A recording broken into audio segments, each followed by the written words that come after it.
Бракоразводни парници, семејно насилство и искористување на детски труд се трите најголеми причини за прекршување на детските права, за чие прекршување на СОС телефонот регистрирани се 82 контакти за вкупно 111 деца, потенцијални жртви за кои постои сомневање за прекршување на нивните права.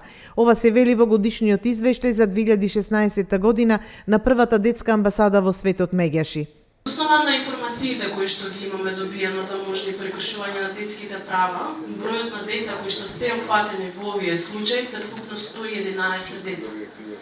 Тоа воопшто не е мала бројка и тука станува збор само за дојавувања кои што ги имаме во детската амбасада Меѓаши, да не зборуваме за оние деца кои што ниту имаат храброст да пријават, ниту имаат можност и кои што се заборавени од сите страни.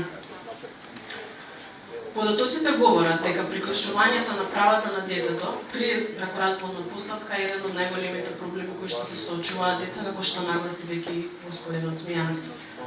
И овој податок ukажува на тоа дека потребно е подобро и поквалитетно регулирање на семејните односи пред и по разводот на родителите. Бара поголемо внимание и поддршка од страна на надлежните институции со цел да се превенираат дополнителни кршења на детските права кои што произлегуваат од овој проблем. Координаторот на СОС детскиот телефон Ангела Маневска рече дека од скупно 82 јавувачи само 5 се деца, а останатите 77 се возрастни лица, од кои 3 анонимни и 4 правни лица. Загрижува фактот што се уште постоја деца кои не се внесени во евиденција и немаат никакви документи. Тешко да погодите колку деца не успева државата да ги стави во системот и тоа сметаме дека една најголема дискриминација која може да се случи на човечко суштество уште повеќе на едно дете.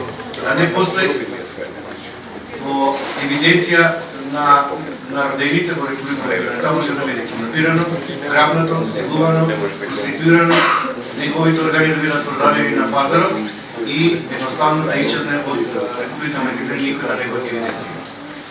Од мене апел до државата, посебно до Министерството за труд и социјална политика, да ги прошири капацитетите за отварање на детски градинки, затоа што градинките не се само згрижување, туку се и образование и воспитание и на овој начин се поголема опфатеност на децата.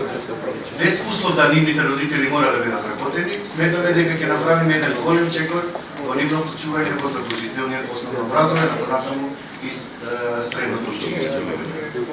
Директорот на Меѓаши исто така повика за помош од операторите за хармонизација на СОС телефонот за деца и млади 0800 122 22 со европскиот шестоцифрен број за помош и поддршка на деца и млади 116 111 и бројот 116 30. Во текот на 2016 година сервисот за директна помош и материјална поддршка го искористиле 138 граѓани што живеат на работна сиромаштија и се има 475 пати обратено и добиено помош од детската амбасада Меѓаши.